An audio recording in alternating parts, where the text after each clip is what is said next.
Thank you for having me. Really glad to be joining everybody from Brighton. Hopefully we will have some international participants as well. And mainly because I am one such participant in this discussion.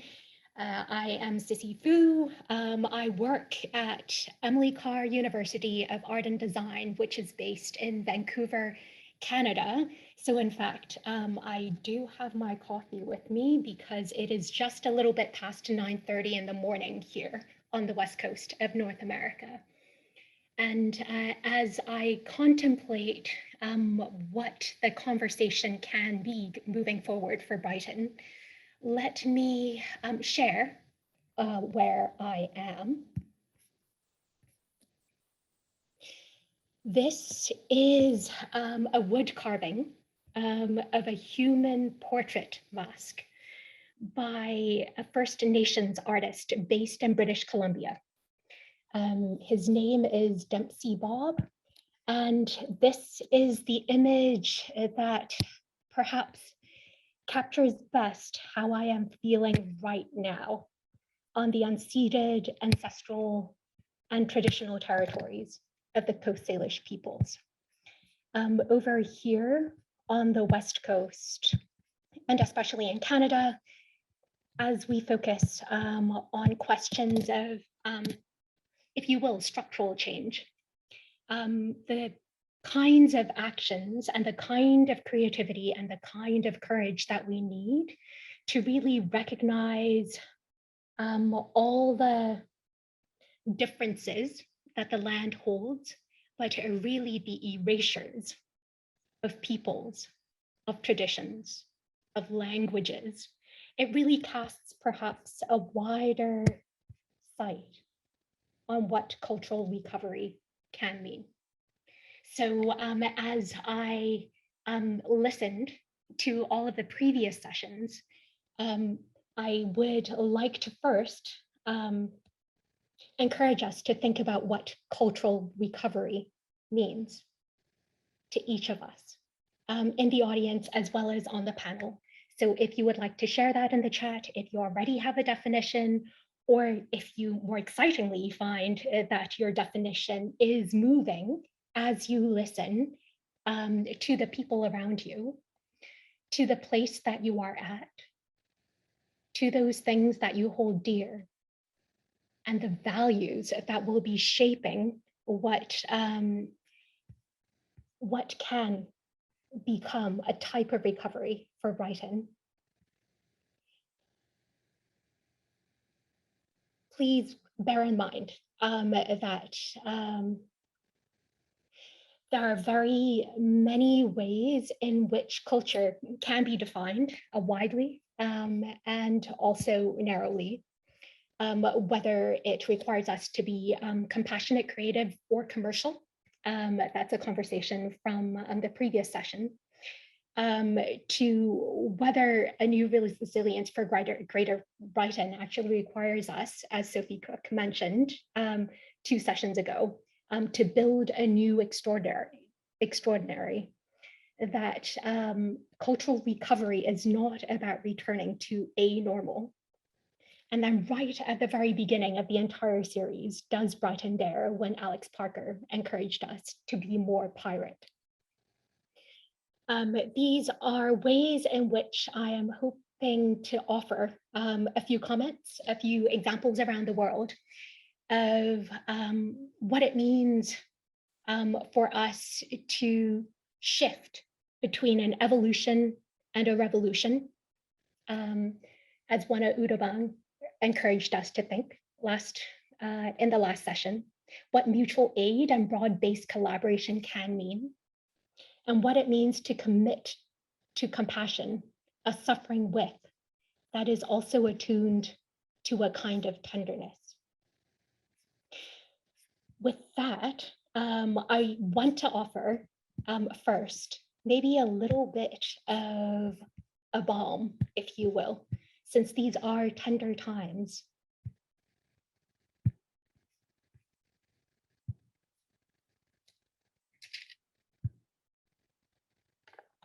what you see here is an animation, a panel taken from a documentary that I would talk a little about regarding what artists can do in the city for structural change. It is taken from the ways in which perhaps ideas can grow and be fostered, that roots and nutrients, fungi and bacteria, viruses even, could be nurturing, that difference, sometimes shock, sometimes systemic, sometimes not, could actually launch us into a braver space such that we confront what it is that has not been working.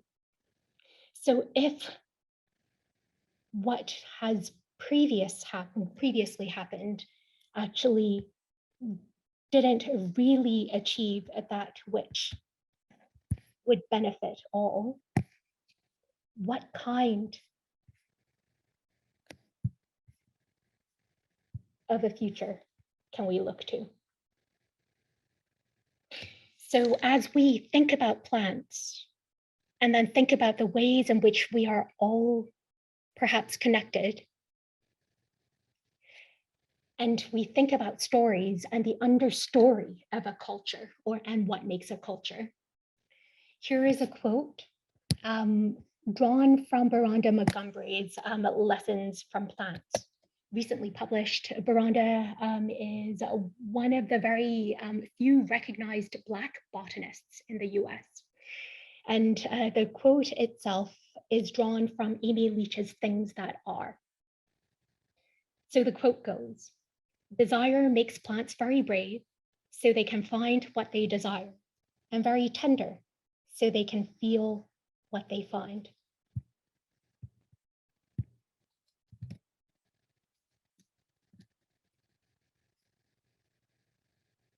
I hope that as we continue to think about resilience, that we recognize what it takes to feel, that in this time and age when things are perhaps a bit bleak, that we can take courage from each other and also to feel and to think in terms of desires, perhaps, rather than risks. And as we find a language to move from the transactional language of capital, and the very many ways in which our societies are organized, and the ways in which our cities perhaps speak of industries and economies, that we be patient with transactional language so that we could transition into a transformative language. And I would propose that art, design, media, creativity, imagination is what will guide us through this transition into something transformative.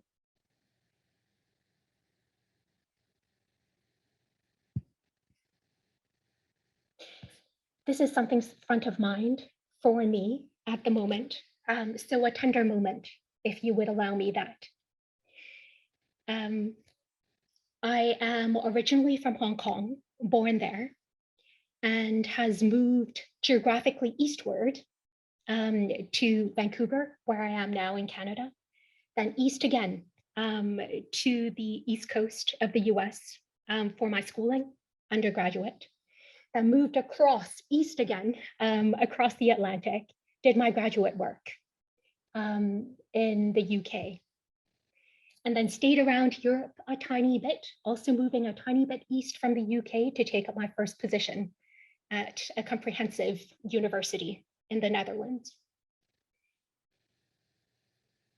What I have found as I am oddly moving back westward and having visited my parents in Hong Kong just recently, with flights delayed and flights canceled, with various new happenings, if you will, in Hong Kong.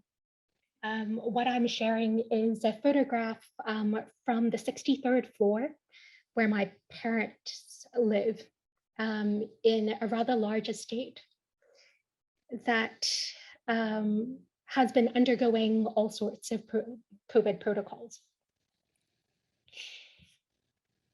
And over the weekend, in a very rare moment, there was an earthquake in Hong Kong. Hong Kong is not located in an earthquake zone. The earthquake is quite mild, only shook parts of Hong Kong.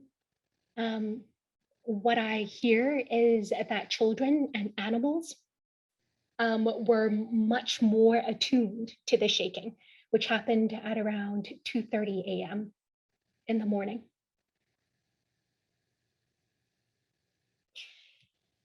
Those of us who have been following what has been happening in Hong Kong since the 2014 umbrella movement and the 2019 anti-extradition law movement, and the ways in which the creative economy industry, if you will, but also the ways in which expression has been confined, might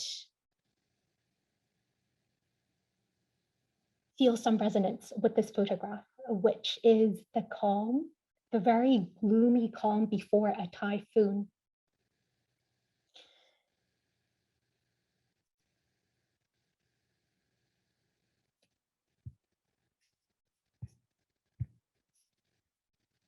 That all said, if we're thinking about the ways in which structures need to change in order to allow for new beginnings, I'd like to share another quote.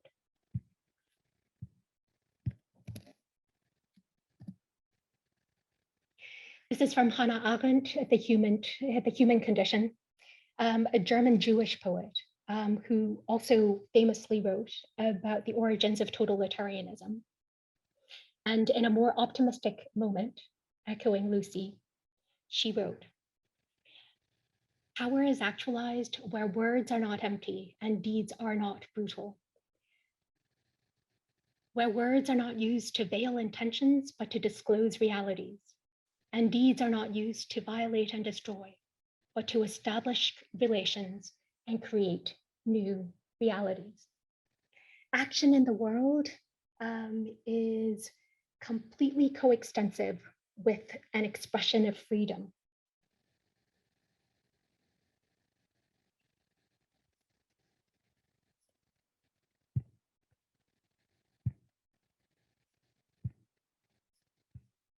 And so we move to greener pastures, moving back perhaps. This is an image from the 2014 umbrella movement in Hong Kong.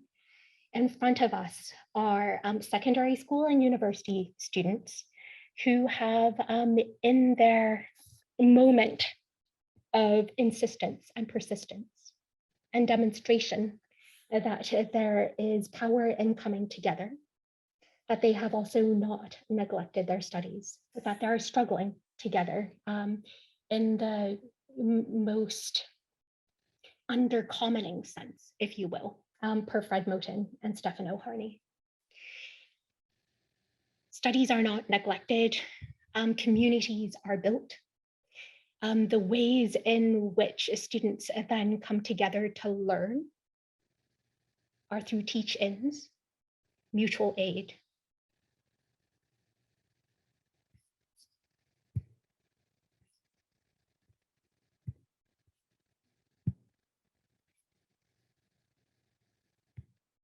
And here I come back to something inspired by the very first session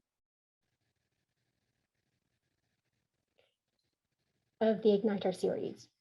Insofar as we're thinking about culture, we're thinking perhaps about community. And I had the privilege of being Dean of the Faculty of Culture and Community at Emily Carr University of Art and Design these past 5 years. And what I've learned through collaborative action with students, with staff, with faculty, and also with external partners in and out of the city. What we're looking at and what we're striving towards, perhaps, are cultures of co-mutiny. Not so much to mutate, but mutiny coming from the Latin root for the word to move.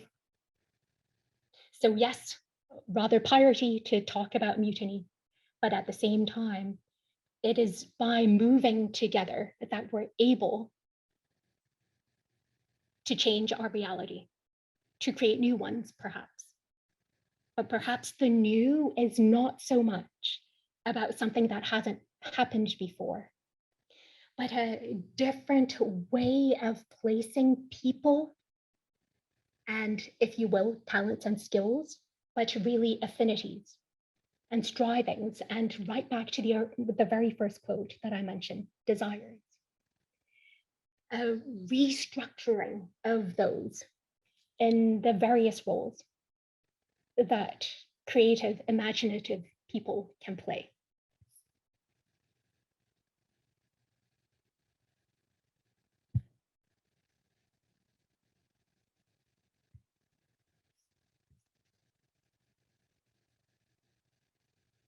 So, insofar as we are talking about cultural recovery, given the pandemic, which inspired this series,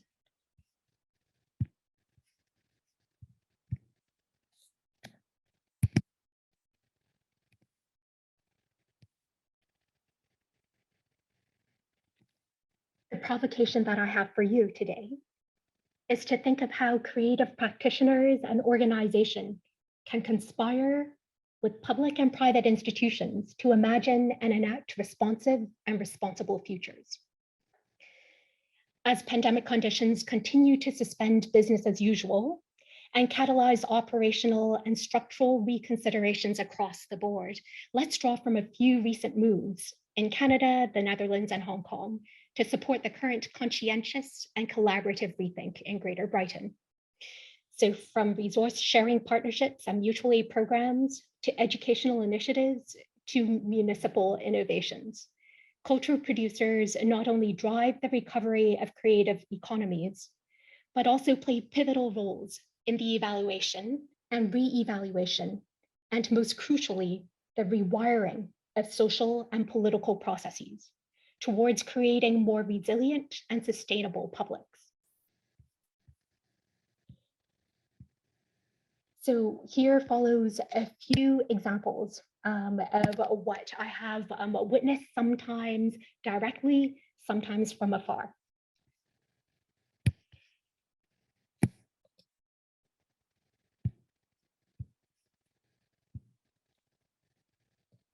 So first, I am sharing a few links here, coming from the city of Calgary.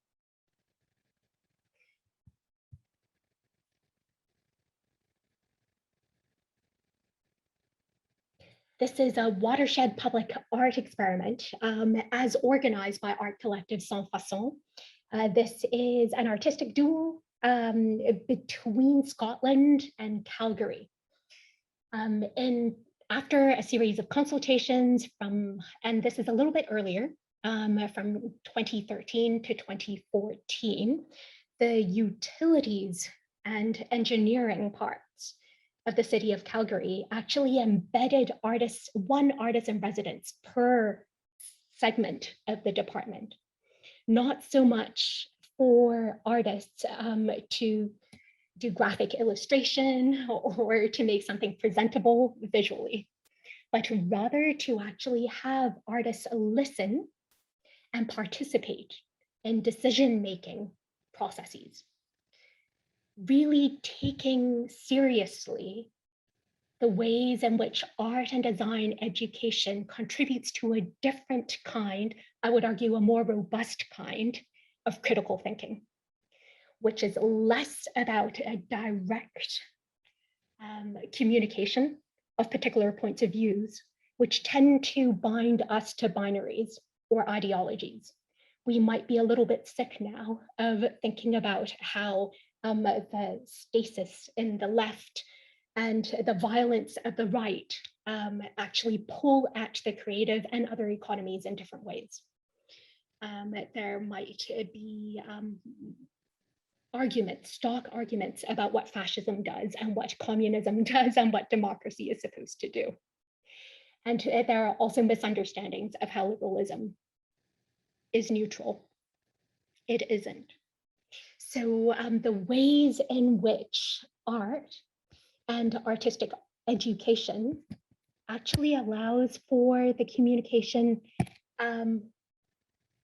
that is responsive, that can embrace ambiguity, encourage contradiction and complexity, always idiosyncratic. With it, that voice in the mix of decision-making within traditionally data-driven and projection-driven departments, different things actually happened.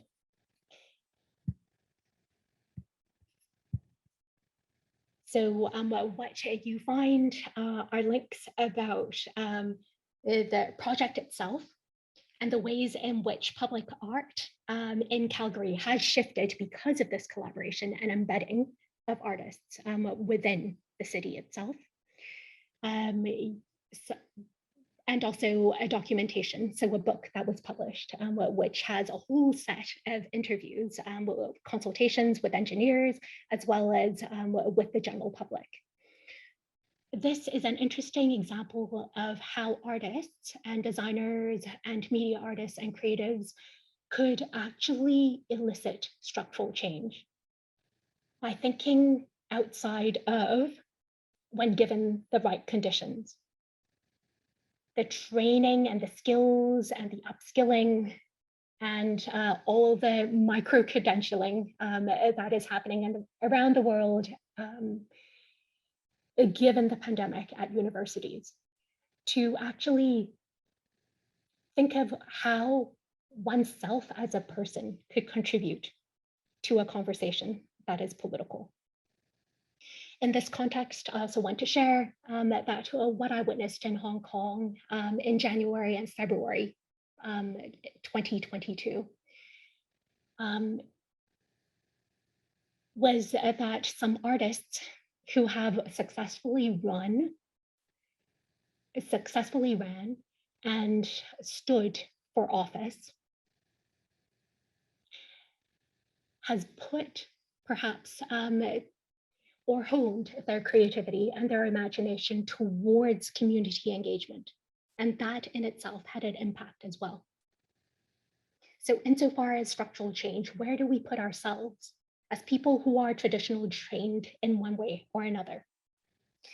I myself am trained as a political philosopher. How does that translate into settings of art administration or art education? What can artists and designers do beyond thinking about the traditional ways or the conventional ways or the ways in which we have been trained in professional practice? How do we reach out and create new publics? And also come up with, therefore, the kind of new reality that Hannah Arendt has given us inspiration for. In the chat now is a set of links to something that I was very pleased to be a part of. This is something that is based in Vancouver, a collaboration between the Vancouver School Board and the Artist in Residence Studio program, which was set up by Maggie Milne Martins some years ago in order to address the lacuna of arts education in primary public schooling in the city of Vancouver. The second link itself, you will find an animated documentary which is part of a community engaged research initiative of which I was a part through the Artist in Residence Studio program. Through that program, Carr University was able to place recent alumni into the school board in order to provide artist-centered arts education. So rather than perhaps the general education setting where primary school teachers would encourage students to express themselves by drawing anything, or a more craft-oriented way of activating making. The point is that artists themselves, especially social practice artists, actually already has a sense of how to engage community, connect students, young people to the land, to the ways in which we see differently, and therefore could draw different conclusions through our observations. So that criticality that comes through arts education comes through in this way.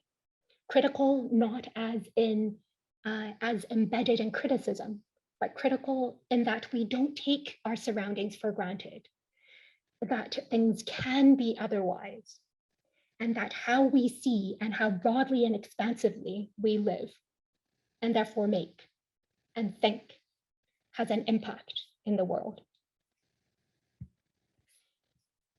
I'm also going to share one more link.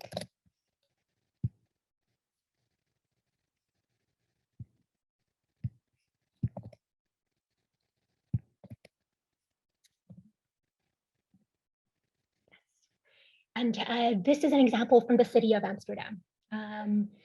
As I mentioned, I was in the Netherlands for about 6 years before I moved back to Canada.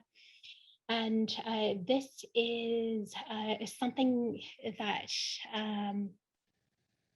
yeah, I think quite a vexed experience, if you will. And whatever is vexing to me and complex to me and conflictual to me always generates a lot of energy. If we all agree we don't really need to communicate in the way that we do, and we could just assume that there is agreement. Where there is disagreement, we actually get to expose and reveal our values and what we each hold at our core.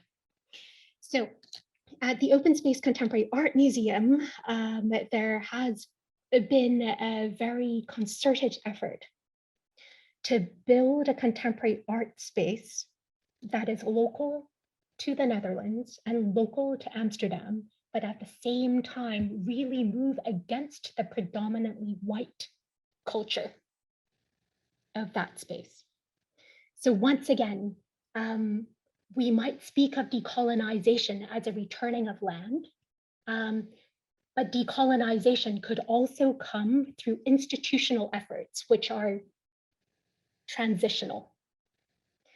If you click on the link, you will find that the staff and the board and the volunteers and the interns are carefully composed in a way where the presence of particular experiences already guide the curatorial mission of the space. So rather than thinking about inclusion, decolonization, and diversity in a tokenistic way. And here I make an analogy to thinking of artists, designers, and creatives in a tokenistic way, right? This is a project that requires some imagination, creativity, but what is meant is actually something to look pretty and good and neat, right? Or messy in an interestingly aesthetic way, right? Not to instrumentalize artists, not to instrumentalize lived experience and people. I think coming full circle back to cultural recovery, perhaps that is something that I would like to emphasize.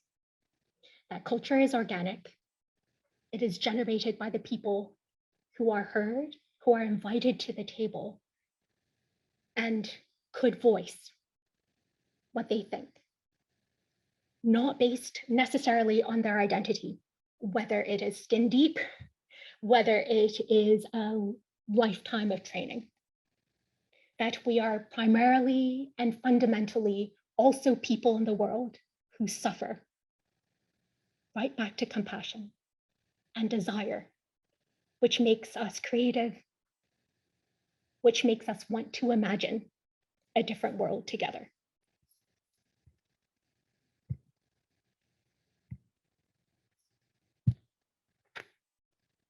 I hope this has been somewhat helpful. There are a lot of emotions coursing through my body this past while. Thank you very much for giving me the space to say a few words.